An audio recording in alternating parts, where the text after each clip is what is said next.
네, 안녕하세요. 이 채널을 운영하고 있는 운영자입니다. 제가 사이버 어택에 관련된 영상들을 2개나 만들어서 더 이상 만들 필요가 없겠다 이 생각을 했었어요. 근데 많은 사람들이 사이버 어택에 대해서 좀 더 심도 있게 말씀해 달라는 이야기가 있어가지고 이렇게 영상을 찍게 되었습니다. 사실 제가 지금 하고 싶은 컨텐츠가 굉장히 많고 책도 굉장히 많아서 틈틈이 보고 있는데 이렇게 해달라고 하니까 일단 이걸 가지고 이번 주에 주제를 다뤄가지고 진행해 보도록 하겠습니다. 이 사이버 어택 같은 경우는 이번에 스페인 이 정전 사태 때문에 두드러지게 된 것 같은데, 많은 사람들이 이 부분에 대해서 왜 일어나고 있는지, 그리고 이걸 통해서 어떤 세상을 만들고 싶어 하는지에 대해서 우리가 알 필요가 있습니다. 이것에 대해서 점 교수님이라고 있습니다. 점 교수님, 점점점 여기 들어가시면 어떤 식으로 진행이 될 것인지에 대해서도 자세하게 다루고 있고, 이 사이버 어택에 대한 주체, 그러니까 누가 이걸 진행하려고 하는지에 대해서도 알 수가 있습니다. 그래서 WEF에서 2015년도부터 2023년도까지 꾸준히 이 사이버 어택에 대해서 이야기를 했습니다. 그래서 WEF가 이 말한 거면 이 WEF에서 진행을 하는 거다라고 생각하시면 될 것 같고, 이 WEF는 영프 로스차일드입니다. 여기 라인에서 진행을 하고 있는 거기 때문에 이 부분은 참고해서 보시면 될 것 같고요. 그리고 제 과거 영상에서 이 사이버 어택이 이제 인신제사랑 똑같은 거다 라고 이야기해드렸고, 그리고 이 사이버 어택을 통해서 새로운 시대가 온다 라고 이야기를 해드렸어요. 그래서 이 새로운 시대가 오기 위해서는 결국에는 암호화폐, 이게 많은 사람들한테 보급이 되거나 알려지게 되거나 이때 올 거다. 그리고 이거에 관련된 코인 하나 더 있죠. CBDC. 이게 상용화가 되면 사이버 어택이 일어날 가능성이 굉장히 높다라고 이야기를 했던 것 같아요. 그래서 그 부분 영상 보시면 될 것 같고요. 그래서 사이버 어택은 필연적으로 그들이 일으킬 수밖에 없는 사건이고, 앞으로 우리가 마주할 사건입니다. 그래서 우리는 이것에 대해서 대비할 필요가 있다 라고 말씀드리면서 진행하도록 하겠습니다. 사람들이 이 스페인 정전에 대해서 가볍게 생각하시는 분들도 있고, 아니면 심도 있게 생각하시는 분들도 있는데, 이 스페인 정전 같은 경우는 인위적으로 만들어진 겁니다. 그리고 이 인위적이라 하게 되면 러시아 해킹, 이것을 유도하기 위해서 인위적으로 만들어 놓고 러시아한테 뒤집어 씌우고 있는 겁니다. 근데 여러분들 아셔야 될 게, 러시아는 여기랑 아무런 연관 관계가 없습니다. 그리고 리브 더 월드 비하인드랑 그리고 다른 WEF 여기 인터뷰 보게 되면요, 러시아가 해킹을 해서 이 스페인 정전, 그러니까 사이버 테러가 일어난다 이렇게 언급을 합니다. 근데 우리가 이들이 이미 얘기했던 거기 때문에 이것은 구라라는 것을 인지하실 필요가 있습니다.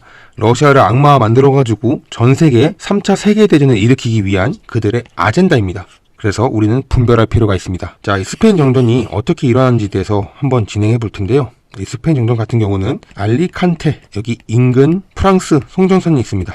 여기서 불이 나기 시작합니다. 그리고 이 알리칸테의 송전선에서 프랑스랑 그리고 스페인, 이 고압 송전선에서 불이 나서 쇼크가 나고, 이 쇼크가 남으로 인해서 정전이 일어납니다. 그렇다면 이거 하나 때문에 정전이 일어났다라고 사람들이 의구심을 가질 텐데요. 그게 가능했던 이유가 뭐냐면, 유럽 같은 경우는 모든 송전망이 이게 다 연결되어 있습니다. 그래서 한 군데가 문제가 생기게 되면 연쇄적으로 다 터집니다. 그러니까 지금 유럽이 EU 그리고 나토 이런 식으로 해가지고 묶었잖아요. 그러니까 이게 좋은 게 아닙니다. 왜냐면 모든 인프라가 하나로 묶여있기 때문에 한 곳에서 문제가 생기게 되면 전체 다 피해를 볼 수밖에 없는 구조라는 것을 여러분들은 인지하실 필요가 있습니다. 그래서 이제 이베리아 반도, 여기는 유럽 남서부에 위치하고 있습니다. 이 남서부에서 위치하고 있는데 스페인과 그리고 포르투갈, 프랑스 이렇게 송전망이 연결되어 있습니다. 그리고 얘네 둘이 여기랑 같이 연결되어 있어서 여기 둘 중에 한 곳이라도 나가게 되면 전체 다 날아가는, 그러니까 정전이 일어난다라고 볼 수가 있는 거죠. 자, 그렇기 때문에 이들은 동시에 여기서 자체적인 발전소를 운영합니다. 그러니까 다 같이 공통적으로 이 발전소를 운영한다라고 보시면 될 것 같아요. 근데 이번 사태 같은 경우는 이 송전선들이 갑자기 단절이 됩니다. 화재가 나서. 그래서 전력망의 주파수가 49.Hz가 이하로 떨어집니다. 통상 이게 안정적으로 진행이 되려면 50Hz 기준 주파수를 유지해야 됩니다. 근데 갑자기 이렇게 떨어지잖아요. 그러면서 이 시스템적으로 이걸 보호하기 위해서 자동으로 부하를 차단합니다. 그래서 자동으로 부하를 차단하니까 모든 유럽에서 대거 정전이 일어난 겁니다. 이때 작동됐던 원리가 시스템이라고 하죠. 언더 프리퀀시 릴레이라고 합니다. 이게 일어나면서 순차적으로 모든 전력망 그리고 송전망 이런 데가 다 셧다운된 겁니다. 그러니까 한마디로 말하면 해킹이 아닙니다. 문제가 생겨서 디지털 제어로 스스로 전기를 끄는 겁니다. 이해가 되시죠? 그러니까 러시아 이런 해킹 아무 문제가 없다는 겁니다. 거기에 연관 관계가 없습니다. 오히려 연관관계가 있는 나라는 중국입니다. 좀 이따가 자세하게 말씀드릴 거예요. 중국 때문에 유럽 전체가 정전이 난 겁니다. 러시아랑 아무런 연관관계가 없습니다. 다시 말씀드립니다. 러시아 해킹과 외부 테러 이런 부분에 있어서 러시아는 아무런 얘기가 없다. 그러니까 아무런 문제가 없다. 라고 생각해 주시면 될 것 같습니다. 자, 그래서 여기서 문제가 되는 게 뭐냐면 디지털 제어입니다. 그러니까 얘네가 AI, 알고리즘 이런 걸로 인해서 자동으로 차단한 겁니다. 그리고 이게 문제가 되는 게 뭐냐면 각 나라마다 그리고 이게 문제가 된 게 뭐냐면 각 나라마다 비상시 발전기가 없거나 적습니다. 그리고 하나로 연결되어 있기 때문에 하나가 터지면 다 터지는데 분리하기가 굉장히 어렵습니다. 그러니까 무슨 분리냐면 자체 발전기를 돌려서 이거를 분리해서 자기 나라한테만 쏟아 부어야 되는데 이 분리하기가 굉장히 어렵습니다. 왜? 하나로 연결되어 있기 때문에 이 하나가 디지털 케어, 중앙에서 통제가 되기 때문이죠. 그렇기 때문에 문제가 되는 겁니다. 그래서 이들이 원했던 게 뭐냐? 통제 체계가 위기상황 시 어떻게 작동이 되는지 그리고 사람들이 어떤 행동을 하는지 이걸 확인한 겁니다. 이해가 되시죠? 그러니까 사람들한테 정전이라는 걸 줬을 때 사람들이 어떤 폭력성을 지니는지 어떤 행동을 하는지 이런 것들을 실험 사례로 확인해 본 겁니다. 자, 그래서 이 스페인이랑 다른 나라들이 어떤 식으로 진행을 했냐? 이스랜딩이라고 있습니다. 이게 이제 섬처럼 고립된 전력망을 운영하는 겁니다. 그러니까 쉽게 말해서 이제 하나로 중앙 통제가 되어 있던 것들을 분리를 시키는 겁니다. 각 나라가. 그러니까 이제 중앙 통제에서 벗어난다는 얘기죠. 그렇기 때문에 우리나라 발전소는 우리가 쓴다. 이런 식으로 생존 전략을 쓴 겁니다. 근데 이게 문제가 되는 게 뭐냐면 단순히 이렇게 진행이 됐으면 모르겠는데 하나의 가설입니다. 분산용으로 전력 복구가 어떻게 되는지 그리고 어디서 빨리 들어오는지 그리고 어디가 안 들어오는지 이런 것들을 전체적으로 다 파악을 한 겁니다. 왜 이렇게 했냐? 뒷부분에 대해서 제가 자세하게 설명드릴 텐데요. 통제를 하기 위해서 이렇게 진행을 하는 겁니다. 그러면 유럽 전체가 왜 그리고 그것뿐만 아니라 이들이 확인한 게 하나가 또 있습니다. 의료, 교통, 시스템, 마비 이거를 확인한 겁니다. 어디까지 되는지 그리고 어떻게 이 혼란을 극복할 건지 제가 이거 계속 말씀드리는데요. 그들의 아젠다가 혼란 속의 질서입니다. 이 아젠다가 굉장히 중요하기 때문에 이들은 인위적으로 혼란을 만듭니다. 그리고 그들이 영웅처럼 등장해서 극복하는 사례를 만들어줍니다. 그러면서 사람들에게 영웅 대접받으면서 통제를 시작합니다. 통치. 이건 그들이 가장 좋아하는 겁니다. 이해가 되시죠? 자, 그리고 넘어가 볼게요. 그래서 이들이 그렇다면 유럽은 왜 전력이 부족한가? 이걸 아셔야 되겠죠? 그러니까 송전탑이 망이 이제 화재가 생겨서 단절이 됐잖아요. 그러면 다른 발전소들이 있을 거 아니에요? 거기서 끌어오면 되는 거 아니냐? 혹은 비상 발전소가 있어가지고 이런 것들을 처리하면 되는 거 아니냐라고 생각할 수 있겠지만 생각보다 유럽이 그렇지 않습니다. 왜 그렇지 않냐? 유럽은 탈탄소를 한다 해가지고 화석에너지 이거 줄였고요. 그리고 원자력 발전소 이거 부셨습니다. 그리고 이들이 했던 게 풍력, 태양력 그리고 수력 이걸 가지고 와서 대체 에너지를 만들었습니다. 이걸 하는 이유가 딴 게 없습니다. 탄소세 물리려고 이거 하려고 이 대체 에너지를 포장한 겁니다. 이거 환경 파괴된다고. 근데 오히려 풍력이랑 태양광이 환경오염이 엄청 됩니다. 이거 엄청 심각해요. 이거 두 개보다 얘네가 더 심각합니다. 수력은 물고기가 못 살아요. 그러니까 댐을 만드는 건 좋지만 이 수력이 다양한 댐들이 있습니다. 근데 이게 환경 파괴하는 댐들도 있기 때문에 좋지 않습니다. 그래서 이런 것들을 해가지고 탄소세를 먹이기 위해서 대체 에너지를 선동하고 자기들끼리 이걸 만든 겁니다. 그러니까 구축을 한 거죠. 그리고 전력 개박살 이게 된 겁니다. 근데 여태까지 사람들이 그 정도로 심각해? 유럽이?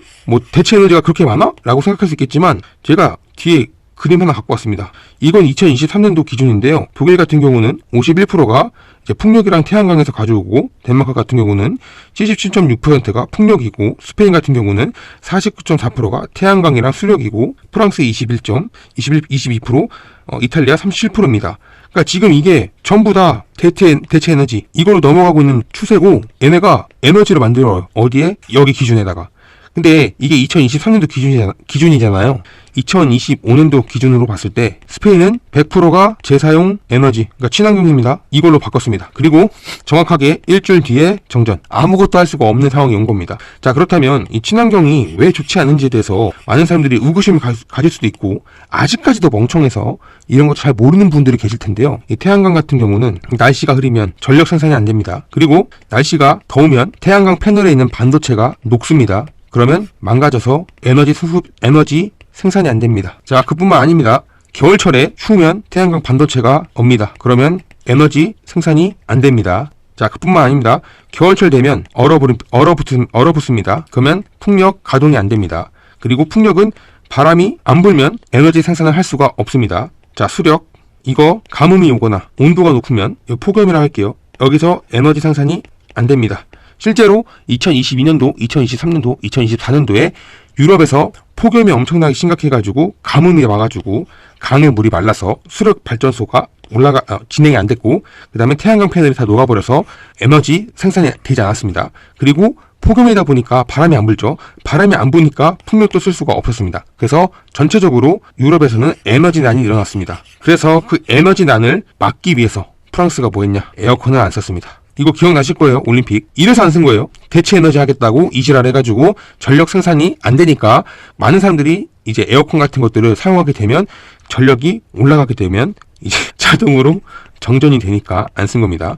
그리고 여러분들 지금 스페인 정전 때문에 이번만 큰 정전이 온 걸로 알고 있는데 전혀 그렇지 않습니다. 2021년도, 2022년도, 2023년도, 2024년도 유럽에서요 엄청나게 많은 정전이 왔습니다. 특히 프랑스에서. 그래서 프랑스가 어떻게 했냐? 에너지 배급제를 했습니다. 실제로 있던 거예요. 에너지 배급제. 언제부터 언제까지 전기 들어오게끔 하겠다. 그때 씻어라. 그때 뭐 해라. 이런 식으로 진행했던 적이 꽤 있습니다. 독일도 그렇고요. 스웨덴도 그렇고요. 굉장히 이 정전들이 자주 일어났습니다. 여러분들 잊으시면 안 됩니다. 네? 이거 단순하게 지금만 일어난 게 아닙니다. 어찌됐든 간에 이런 식으로 문제가 됩니다. 친환경 에너지를 사용하게 되면. 근데 더욱더 문제가 된 게 있습니다. ESS 에너지 저장 장치. 이거에 대한 한계가 명확합니다. 이게 무슨 한계냐? ESS는요 설치 비용이 엄청 비쌉니다. 그래서 단위당 전력당 저장 비용이 높기 때문에 소규모에만 사용을 합니다. 그러니까 다른 곳에서는 사용을 할 수가 없다는 거예요. 그러니까 이거 있는 곳에만 에너지 수급이 잘 되고 있다는 거죠. 근데 이게 문제가 뭐냐면 내구성이 취약합니다. 그리고 수명이 굉장히 짧습니다. 그리고 과열, 그리고 충격 이런 거에 취약해서 쉽게 고장납니다. 그리고 이게 바로 불탑니다. 그래서 발전기나 이런 것들 굉장히 불타는 거 많이 보셨을 거예요. 유럽에 있는 사람들 같은 경우는 제가 최근에, 그러니까 어제 같은 경우 이제 영국에서 이 발전소가 터지는 것들을 제가 영상으로 이렇게 공유해 드렸는데, 실제로 이 SS 이런 것들 때문에 불이 타버리게 되면 거기에 있는 전력이 다 셧다운 되는 겁니다. 그리고 이게 문제가 또 되는 게 뭐냐면 전력은 24시간 운영입니다. 그러니까 막 언제만 막 발전해야겠다, 언제만 써야겠다, 언제만 만들겠다, 이게 아닙니다. 24시간 발전합니다.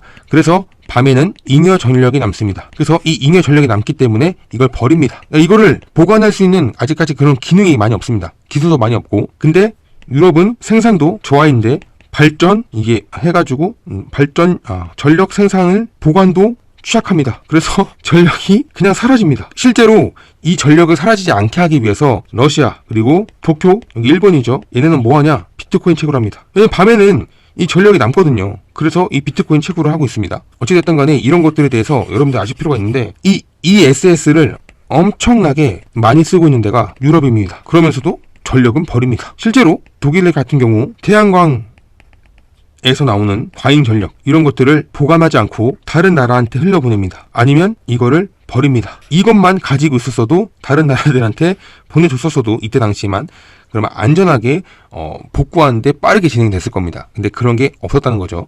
또 하나, 그리드 충격과 자동 셧다운, 이게 진행되는 겁니다.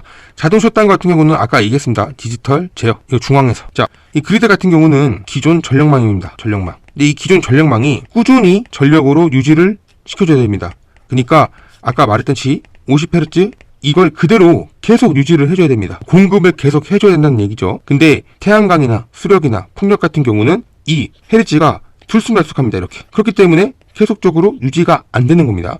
그럼 유지가 안 되게 되면 SCADA라는 시스템이 있습니다. 이 시스템이 전력 제어 시스템입니다. 여기에 엄청나게 과부하를 줍니다. 그래서 전체 송전망이 불안전해져서 디지털 제어가 일어납니다. 그래서 자동으로 셧다운이 되는 겁니다. 그러니까 결국에는 총체적인 난국이라는 거죠. 중앙에서 통제를 하고 있고, 그리고 이게 안정적으로 50Hz 이상 유지가 전력이 송전이 돼야 되는데, 이게 태양광, 풍력, 수력으로 유지가 안 되니까 이 연결망이 취약해지고 과부하가 걸려서 화재 이런 것들이 일어나게 되고, 그래서 디지털 제어가 일어났다. 이거를 빠르게 파괴하기 위해서는 남은 잉여 전력이 있어야 되는데 이 잉여 전력을 보관하지 않았다. 그래서 총체적으로 복구도 느리고 정전이 일어났다. 라고 생각해 주시면 될 것 같아요. 근데 이 문제가 되는 게 뭐냐. 단순히 친환경적인 문제만 거론하면 안 됩니다. 왜? 우리는 에너지 없이는 살 수 없습니다. 전기 없이는 절대로 살 수 없습니다. 그리고 이 전기가 없어지기 않게 하기 위해서 많은 나라에서 보안도 하고요. 그리고 보초도 쓰고 보호를 합니다. 그래서 우크라이나 러시아 전쟁 같은 경우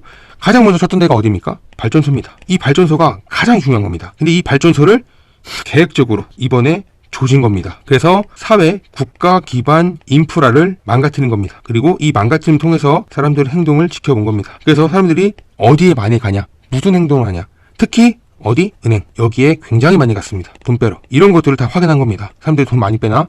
돈 빼러 간 사람 많나? 혹은 뭐 이제 생필품 같은 거는 약탈하나? 이런 것들을 다 본 겁니다. 자, 그렇다면 제가 아까 중국에 문제가 있다고 했잖아요.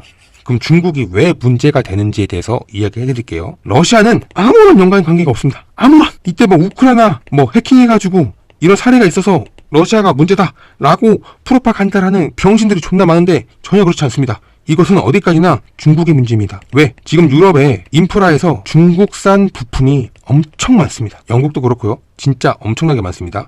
자, 대표적으로 인버터 있습니다. 이거 태양광 발전소 제어입니다. 근데 이거 중국이 어떻게 했냐? 백도어 내장, 그리고 내구성이 굉장히 낮습니다. 자, 그리고 센서 모듈, 이거 풍력이 들어갑니다. 그리고 태양광 실시간으로 모니터링 합니다. 근데 이게 신호 오류, 그리고 오작동이 다수 발생했습니다. 그리고 아까 말씀드렸던 이 SS 배터리, 이거 중국산입니다. 이거 에너지 저장소, 이거 중국이 너무 못 만들어서 충격 위험성이 과거부터 있었고 화재 위험성도 있습니다. 여러분들 중국산 배터리 아시죠? 막 자동차 펑펑 터지고 하는 거 다 이겁니다. 이거 예? 중국산 때문에. 그리고 통신 모델이 있습니다. 이게 가장 핵심입니다. 통신 모뎀. 이게 어디서 거 쓰냐? 화웨이. 지금 유럽 대부분 다 이 화웨이를 씁니다. 그래서 전력망을 얘네가 원격 모니터링 합니다. 이거 가능해요. 모터링이 아니지. 모니터링. 네. 이거 가능합니다. 그래서 실제로 해킹을 했고 백도 의혹도 남겨져 있습니다. 예를 들어 줄게요. 프랑스 남부 풍력단지. 여기서 중국산 센서 오류로 셧다운. 그리고 독일 태양광 발전소가 있습니다. 저가용으로 중국산 인버터 많이 사용해서 빠른 시일 안에 대량으로 교체했습니다. 대량 교체. 자, 체코 루마니아도 마찬가지입니다. 중국산 ESS를 사용하고 난 다음에 얼마 지나지 않아서 화재가 발생해서 배터리 공급사를 바꿨습니다. 이게 누구? 한국입니다. 그리고 체코는 이번에 이 저가용 뭐 재생에너지 이런 것들 안 쓰겠다 해가지고 뭐 했습니까? 원자력 발전소. 이거 한국의 수작죠. 괜히 하는 게 아닙니다. 이런 거 했다가 중국산 썼다가 중국산 제품 썼다가 지금 나라 전체가 전력이 제대로 들어오지도 않고 개박살 났기 때문에 이런 것들을 진행한 겁니다. 자, 제가 그래서 중국이 가장 문제다 이 얘기를 해드린 거예요. 러시아는 아무런 문제가 없습니다. 러시아는 막 유럽한테 막 전쟁하고 싶지도 않고 유럽 땅을 먹을 수도 없고 먹고 싶지 않아 해요. 왜냐? 유럽은 이미 망가졌고 그 땅을 재건할 수 있는 돈도 없고 무엇보다 원자재가 없어요. 얘네가 갖고 있는 거, 유럽이 갖고 있는 거, 러시아가 4배에서 5배는 더 많이 갖고 있어요. 가질 필요가 없다니까요, 이건. 이 러시아는 아무런 문제가 없습니다. 자, 그래서 정리해서 얘기하면 인버터, 그리고 이제 아까 ESS, 저장 공간, 그리고 모뎀, 모듈 이런 것들이 전부 다 중국산. 그래서 얘네들이 문제를 일으킨 거예요. 심지어 백도어도 있었고 사이버 공격할 때도 화웨이를 쓰기 때문에 얼마든지 가능하다라는 얘기가 계속 나오고 있었습니다. 언제부터? 중국이랑 유럽이랑 가까워졌을 때부터. 이 얘기를 누가 했냐? 미국. 특히 누가 했냐? 트럼프. 이 지역에서 엄청나게 많이 했습니다. 그래서 트럼프가 뭐 했습니까? 화웨이 깠잖아요. 이것 때문에 그런 겁니다. 지금 유럽은 전체 공급망이 화웨이한테 있습니다. 예? 화웨이가 지금 다 장악을 했습니다. 그렇기 때문에 결국에는 유럽에 있는 공급망이 중국한테 먹혔고 이 공급망 자체가 안보의 직결입니다. 근데 이거를 유럽, 아프리카, 그리고 중동, 여기를 지금 누가 먹었냐? 중국. 여기 남아시아도 있습니다. 파키스탄, 키르기스탄. 뭐 탄자 들어가는데 여기 대부분 다 먹었습니다. 중국이. 심지어 어디도 먹고 있냐? 태국, 라오스, 미얀마, 캄보디아, 말레이시아, 인도네시아. 여기 거의 다 먹었고요. 지금 어디 남았냐? 한국, 일본 남았습니다. 그래서 자꾸 이재명이 태양광 얘기하는 겁니다. 예? 이거 모듈, 뭐 센서, ESS 전부 다 중국산이었어. 이걸 대체 가능해서. 그리고 누가 관리한다? 화웨이. 그 결과적으로는 이 사이버 테러 누가 일으켰냐? 중국. 이겁니다. 이게 핵심입니다. 자, 그렇다면 우리가 한번 딥하게 봐봐야 될 게 있습니다. 뭘 봐야 되는지 여러분들은 아실 필요가 있는데요. 이것은 일부러 고의적인 전력 쇼크입니다. 일부러 제어망 테스트 명목으로 고의로 차단한 겁니다. 그래서 사람들 행동 이런 거 다 본 거고, 그 다음에 사회가 어떻게 혼란해지는지 이런 거 다 본 거고, 그리고 이들이 무엇을 해야 되는지 전략을 짠 겁니다. 이해가 되시죠? 자, 그래서 이들이 어떻게 해야 효과적으로 사람들을 통제하고 자신들이 원하는 방법대로 진행할 수 있는지에 대해서 확인하기 위해서 이걸 터뜨렸는데, 그럼 이들이 뭘 하고 싶어 하는가? CBDC, 그리고 디지털 ID, 그리고 군사적 통제, 이걸 진행하려고 이걸 해본 겁니다. 자, 그렇다면 이게 가능해? 라고 물어보겠죠. 자, 하나하나씩 차근차근히 진행해 볼게요. 사람들 행동 양식이 있을 거 아니에요? 그쵸? 누구는 폭동이나 약탈 이런 것들을 할 거고, 누군가는 자신 재산을 지키기 위해서 은행으로 갈 거고, 누구는 생필품을 살 거고, 그쵸? 누구는 이제 밖으로 도망을 가겠죠. 이런 것들을 이렇게 퍼센티지로 나눈 겁니다. 어디 진행되는지 이런 것들을 확인해 보는 겁니다. 그리고 이 모든 것들을 AI CCTV가 이동 경로를 다 기억하는 겁니다. 그리고 데이터와, 왜? 도망갈 때 어디로 도망가는지, 어디가 취약한지 이런 거 다 확인할 수 있죠. 생필품 같은 경우는 무엇을 많이 사는지 알 수 있죠. 그러면 그 숫자를 줄이겠죠. 그렇죠? 재산 같은 경우는 누가 더 많이 오고, 어떻게 오고, 어디에 많이 몰리고, 이 사람들 어떤 행동하는지에 대해서 다 확인할 수가 있죠. 그리고 어떤 은행이 취약한지도 알 수가 있는 거고요. 그리고 폭동이나 약탈 같은 거는 어떤 식으로 행동을 하는가, 그리고 이걸 어떻게 효과적으로 제압을 하는가, 이런 것들을 볼 수가 있는 겁니다. 자, 그렇다면 자세하게 한번 더 진행해 볼게요. 이들이 원했던 게 뭐냐면, 정전이 일어나면 폭동, 그리고 내전, 그리고 범죄율 상승을 꿈꿉니다. 이거 올 거라고 믿고 있어요, 얘는. 왜냐? 사람들은 먹고 마시고 자기 재산이 사라지게 되면 무조건적으로 정부한테 항의를 하기 위해서 이런 것들을 진행할 수밖에 없습니다. 그래서 어떻게 되냐? 전기가 없으면 AI, CCTV 이런 것들도, 경보장치, 그 다음에 통신망 이런 것도 전부 다 무력화되죠. 그러면 범죄가 급증할 겁니다. 이번에는 하루밖에 안 걸렸기 때문에 상관이 없는데, 예를 들어서 3일, 4일, 5일, 일주일 된다고 생각해보세요. 그러면 범죄가 엄청나게 증가할 수밖에 없습니다. 실제로 미국과 유럽에서 대규모 정전이 발생했던 당시 약탈과 혼란이 엄청나게 급증했다라는 기록들이 다수 존재합니다. 자, 이런 상황이 반복되면 시민들은 질서 회복을 국가한테 요구합니다. 그러면 국가는 어떻게 할까요? 무장 경찰력을 강화합니다. 그리고 계엄령을 선포하겠죠. 실제로 스페인에서 계엄령을 선포했습니다. 비상계엄령. 그리고 임시 군도 배치합니다. 자, 그렇게 되면 어떻게 되냐? 이들이 어떤 길목들이나 이런 것들 다 막고 있을 겁니다. 왜냐? 사람들이 흩어져 버리게 되면 이 범죄를 막을 수 없다라고 핑계를 들 겁니다. 그러면서 길목을 다 막아버리게 되면서 사람들에게 이동의 제한을 줍니다. 이게 핵심입니다.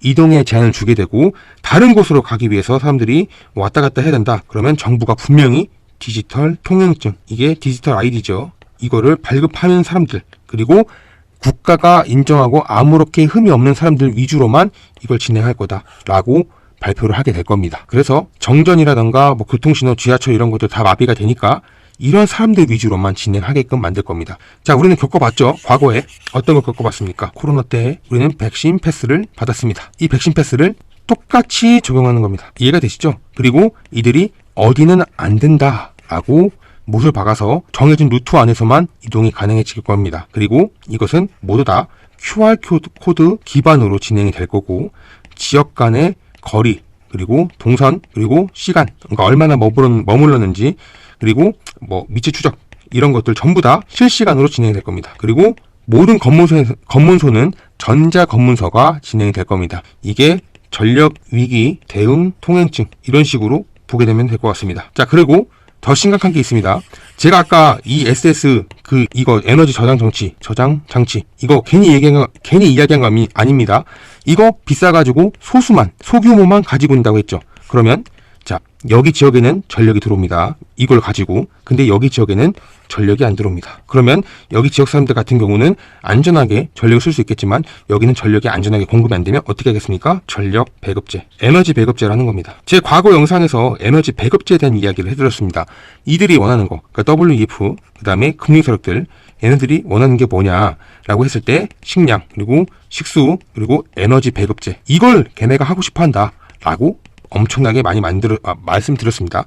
근데 이 정전으로 인해서, 사이버 어택으로 인해서 전력 배급제가 진행이 될 겁니다. 그리고 실제로 프랑스는, 그리고 유럽 일부분은 이 전력 배급제를 진행을 하고 있는 겁니다. 그래서 어떻게 진행할 거냐? 국가 단위, 그리고 도시 단위, 시간대별로 공급, 그리고 지역별로 순환 공급 이런 식으로 진행이 될 겁니다. 그래서 제가 자꾸 지방에 가서 안전하게 에너지를 만들 수 있고 에너지를 좀 보존할 수 있는 그런 장치들을 가지고 살아야 된다라고 얘기했던 게 다 이런 것들 때문입니다. 그렇게 되면 어떻게 됩니까? 사람들이 에너지 배급 이거 한 달만 길들여 잡아요. 한 달만. 사람들 미칩니다. 그리고 혹은 순응하는 사람들은 나쁘지 않은데 이 생각하면서 이 군사정권에 대해서 옹호할 겁니다. 누가? 우리나라 좌파 패미 애들이 이거 엄청 옹호할 겁니다.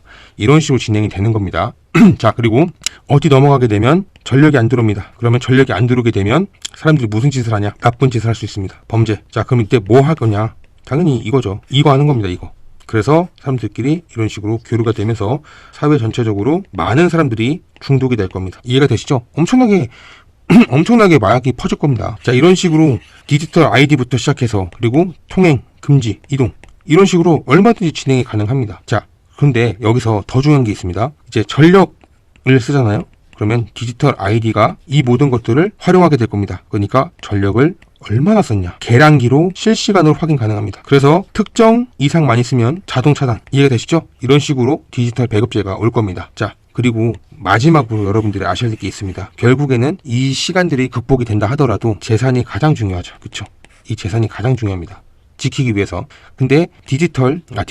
정전 사이버 테러가 오면요. 은행이 사라집니다. 은행 기능 X, 증권사 기능 X, ATM기 작동 X, 그 다음에 뭐 이제 온라인 뱅킹부터 시작해서 신용카드 이런 것들 전부 다 X 사용이 안 됩니다. 그러면서 돈이 리셋이 됩니다. 리셋이 될 거예요. 근데 여기서 간혹 그런 얘기 하십니다. 대출 많은 사람들도 리셋되면 좋은 거 아니냐 이렇게 이야기하겠지만 전혀 그렇지 않습니다. 이들은 대출은 장부에 기록이 되어 있습니다. 어디에? 다른 장부에 있습니다. 다른 장부에 기록이 되어 있기 때문에 리셋이 된다 한들 이 대출 장부 이런 것들은 사라지지 않습니다. 오직 재산만 사라지는 겁니다. 이해가 되시죠? 그래서 돈이 전부 다 사라지게 되면 정부는 어떻게 할 거냐? 돈이 안전하다. 은행은 복구가 될 거다. 그러니까 기다려라. 괜찮다. 라고 이야기를 할 겁니다. 그런데 사실상 지금의 은행에 있는 돈들 전부 다 데이터죠. 실제 돈이 아닙니다. 그쵸? 살리고 없애고 뭐든지 다 가능합니다. 그런데 이게 전력이 공급이 안 돼서 장기화되면 이거 전부 다 복구 못합니다. 이해가 되시죠? 그러면서 물리적으로 이 복구를 못하게끔 만들겠죠. 어떻게? 은행에 못 가게 만들겠죠. 그리고 은행한테 전력을 주지 않을 겁니다. 그래서 인위적으로 해서 모두 다 이 장기화적으로 해서 돈을 없애버릴 겁니다. 자, 그럼 이런 과정 속에서 정부는 무엇을 할 거냐?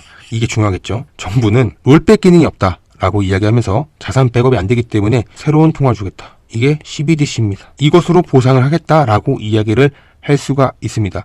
그러니까 센트럴뱅크 디지털 커런시라고 하죠. 중앙은행 디지털 화폐입니다. 그래서 이들은 또 무슨 논리를 내세울 거냐? 지금 너네가 쓰고 있는 전력망 그리고 사이버 이런 것들은 보안 자체가 안전하지가 않다. 그러니까 전력망에 문제가 생겨도 이 어플로 인해서 어떤 특정한 분산 장치로 인해서 분산 원장으로 인해서 너의 돈은 사라지지 않는다. 재산 사라지지 않는다. 그리고 CBDC는 국가가 진행하고 있기 때문에 롤백이라는 거는 되돌리는 거예요. 얼마든지 가능하다. 그래서 안전하다. 사이버 보안도 우리가 튼튼하게 만들겠다. 국가가 진행하는 거겠다. 그래서 사람들한테 선동을 할 겁니다. 그리고 결국에는 모든 재산을 CBDC로 바꾸는 작업을 할 겁니다. 이해가 되시죠? 그런데 이 CBDC 같은 경우는 익명성 보장이 안 됩니다. 그리고 추적, 통제 이게 얼마든지 가능합니다. 아까 제가 앞에서 보여드렸잖아요. 디지털 아이디 강압적으로 받을 수 있죠. 왜? 전략 배급을 받아야 되니까. 그럼 디지털 아이디 이미 받았네요? 그러면 CBDC도 자동으로 들어갈 수밖에 없는 겁니다. 그래서 국가는 이렇게 행동할 겁니다. 어떻게? 기본 지원금을 줄 거다. 기본소득제. 그리고 지금 당장 너네가 긴급하게 써야 되니까 긴급 지원금을 줄 거다. 그리고 너네 지금 에너지 부족하지? 에너지 포인트. 이걸로 가지고 일단 생활을 해라. 이런 식으로 나올 가능성이 굉장히 높습니다. 그렇기 때문에 우리는 이 디지털, 그러니까 이 신세계 질서가 들어온다 했을 때, 이 신세계 들어온다 했을 때 영푼지 아니면 미국이 원하는 이쪽인지 이걸 알아야 돼요. 그러니까 사이버 어택이 온다 하더라도 미국 위주로 진행이 돼서 이것을 안전하게 진행이 돼야 돼요. 그러니까 결국엔 종국엔 똑같습니다. 근데 얘는 스테이블 코인을 밀고 있고 여기는 CBDC입니다. 근데 여기는 그나마 추적이 덜합니다. 그리고 통제도 덜합니다. 근데 여기는 완벽한 통제, 완벽한 추적 시스템입니다. 그래서 저는 차라리 이게 낫습니다. 근데 이 암전이 오고 사이버 테러 들어왔을 때 이쪽이 라인 잡아서 이렇게 진행이 되면 문제가 생깁니다. 왜냐? 모든 자산이 사라지게 되고 모든 사람들이 국가한테 의존할 수밖에 없게 됩니다. 이해가 되시죠? 자, 그러면 우리는 어떤 문제점을 가지고 있는지 대해서 알아볼 필요가 있습니다. 디지털 ID 바로 받았죠. 그리고 에너지 배급제 진행이 되죠. 그리고 CBDC가 도입이 됩니다. 자, 이 CBDC가 도입이 돼서 이 모든 것들을 선제적으로 진행했기 때문에 사람들은 CBDC로 추적과 통제를 당합니다. 근데 문제가 생겼습니다. 전력망이 망가지게 되면 전염병이 올라갑니다. 전염병이 올라가요. 이해가 되세요? 왜냐면 의료 시스템이 다 망가졌기 때문에. 그러면 전염병이 올라가게 되면 사람들이 어떻게 됩니까? 국가가 백신 맞는 사람들에게만 너네 CBDC 사용할 수 있게끔 할게. 사용 가능. 이렇게 될 가능성이 굉장히 높다라고 이야기해드리는 겁니다. 그래서 우리는 지금 단순하게 이것을 정전으로 보는 게 아니라 디지털 기반의 질서를 재편성하려는 리허설이라고 보셔야 됩니다. 이해가 되세요? 그래서 그들이 재생에너지를, 그러니까 친환경 에너지를 계속 쓰고 있는 겁니다. 왜? 재생에너지, 친환경 에너지 이게 유지가 돼야지만 사람들에게 배급제를 줄 수 있어요. 왜냐면 에너지가 부족하잖아요. 에너지가 부족하다라는 이 논리를 가지고 사람들을 길들이게 할 수 있습니다. 이해가 되시죠? 그래서 재생에너지를 하고 싶어 하는 겁니다. 그리고 아까 말씀드렸다시피 중국산 제품이 전 세계에 들어오길 원해요. 왜? 그래야 전력이 안전하지 않으니까. 그쵸? 그럼 중국 입장에서는 좋죠. 왜냐? 물건 팔아먹으니까. 그리고 화해가 들어오니까 통제가 얼마든지 여기서 가능한 겁니다. 이해가 되세요? 그러니까 이거는 지금 말 그대로 디지털 화폐, 새로운 시대를 만들기 위해서 그들이 만든 그냥 하나의 예행 연습입니다. 작년에 마이크로소프트를 마비시켰습니다. 그때 마이크로소프트 마비시켰을 때 어떤 거 마비시키는지 아십니까? 그때는 인프라입니다. 그러니까 전력이 아니라 공항, 은행, 보안, 의료 이런 것들이 얼만큼 통제가 될 수 있는지, 이걸 터뜨렸을 때 어느 정도 사람들한테 통제성을 만들 수 있는지 이걸 본 거예요. 근데 이거 가지고 택이 없다고 보니까 이번엔 아예 그냥 전력을 날려버린 겁니다. 이해가 되시죠? 우리는 늘 한 가지만 생각하시면 안 됩니다. 전체적으로 세상이 어떻게 흘러가는지, 우리가 무엇을 준비해야 되는지, 대비를 해야 되는지, 우리는 이걸 초점을 가지고 있어야 됩니다. CBDC를 사용 못하게 무조건적으로 반대를 해야 되고요. 그쵸? 그리고 이재명 같이 태양광 하자, 친환경 하자 이런 새끼들 전부 다 진짜 날려야 됩니다. 얘네가 이 CBDC를 만들기 위한, 디지털 세계를 만들기 위한 하나의 아젠다를 계속 뿌리고 있는 거라고요. 그리고 우리는 이뿐만 아니라 마지막으로 대비할 것들이 있습니다. 그게 바로 우리는 좋든 싫든 암호화폐를 사용해야 됩니다. 이건 어쩔 수가 없어요. 트럼프도 이걸 원하잖아요. 근데 트럼프가 메시아인지 적그리스도인지 저는 알 바가 아닙니다. 다만 우리는 이 시대에서 살아남기 위해서 이거를 줬습니다. 여러분들이 아셔야 될 게 금융세력들은요, 창과 방패를 둘 다 만듭니다. 이해가 됐어요? 공격할 수 있는 무기를 만든다면 방패도 만든다고요. 근데 우리는 방패를 찾지 않고 계속 창에 대해서만 생각하고 있다고요. 여러분들 잘 생각하시고 어떻게 세상에 살아남을지, 우리가 어떤 식으로 세상을 직시하면서 바라볼지 이런 것들에 대해서 눈을 키우고 우리는 대비를 하셔야 됩니다. 저항도 하셔야 되고요. 자, 오늘 이 방송 들어주셔서 정말 감사드립니다.